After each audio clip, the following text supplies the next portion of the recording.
So yesterday we got rained out, and me and the boys used my old Wainroy backhoe. This is a 1968 Wainroy backhoe, and I've done videos on it. You can go back and look. But that backhoe is it's a diesel. It's a 4-cylinder diesel. It's a David Brown engine, transmission, and rear axle.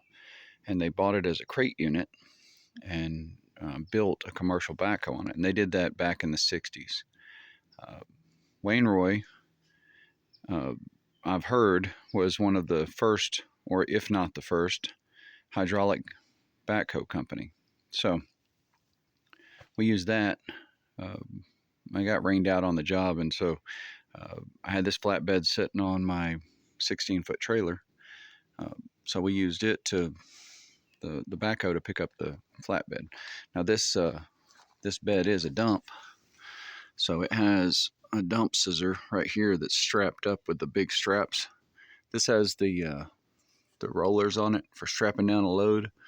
And if you're wondering, this is 1/4-inch steel that one of the previous owners welded on the side of the frame when it was a log truck, I guess, to just stiffen the frame. So it's got plenty of steel on the frame. In any case, I have about 6 inches right there from that point to that point. I want to keep this about 2 inches off the cab so I've got room to swing away from it as I come up. Also, I have to keep in mind that this little overhang on the roof, it is tilted right now. It's tilted this way, and that's going to change some. So, but I kind of working on spacing. And yesterday I got out here and was messing around because the original hinge point on this, you can see there's one of them still on over there, but it was welded here, here, and here, and I just cut those with an angle grinder. But it would have been right on my rear shackle for my spring setup, my leaf springs. So what I'm going to probably do is I'm going to have to beef up this little piece here on the back of the frame, or it may attach, I don't know, but I'm going to move the hinge point back about 8 inches or so, because this bed's going to move forward. And this, you can see that's the piece that I cut off. That's the tail end of the truck frame that this bed came off of, with the bushings attached. I'll walk around there, hold on.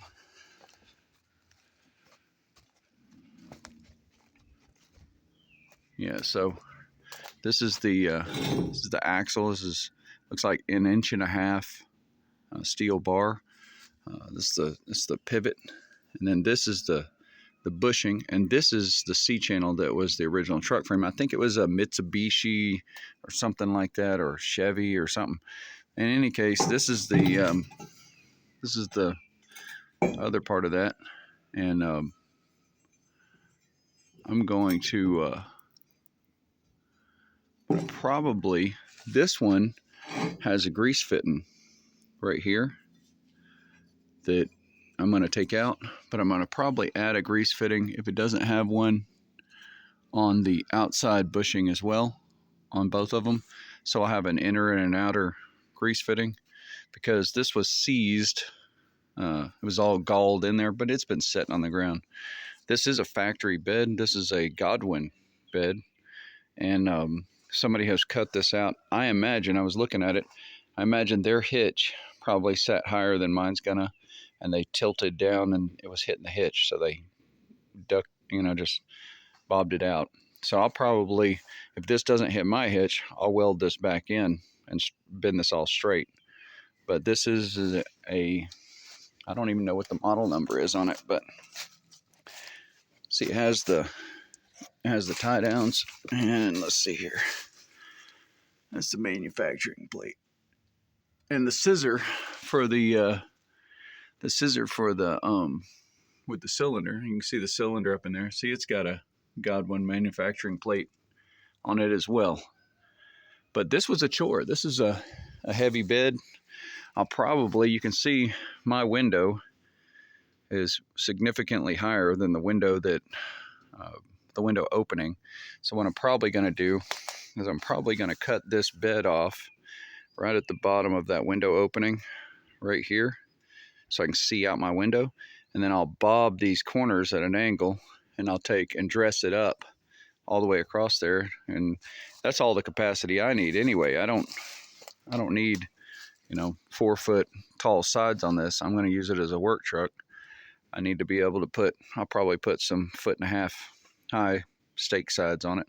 It's got the stake rings, and I'll go around and straighten all this out all the way around it. But that's what I was doing yesterday afternoon. In the morning, it poured all morning, and it took, I don't know, it was probably about 2 or 3 o'clock before it really slacked off, and I got out here and started messing with this. But yeah, you can't beat having a piece of equipment. This old backhoe has served me well over the years. This is a pretty tough old machine. It's got loose joints on it, and I need to solder the radiator back. It's got a bad split in the radiator, but as long as you keep watering it, it's just fine. It does have a little bit of blow by, but it seems pretty strong for what it is. I had to replace this tire. I had to replace some hydraulic lines on it. The clutch, oddly enough, the clutch sometimes doesn't want to disengage. It doesn't slip. So I don't know. I keep telling my boys I'm going to have to break this thing down and rebuild the engine and put a new clutch in it, go through the whole thing. But y'all have a good afternoon, and hope y'all have a good weekend.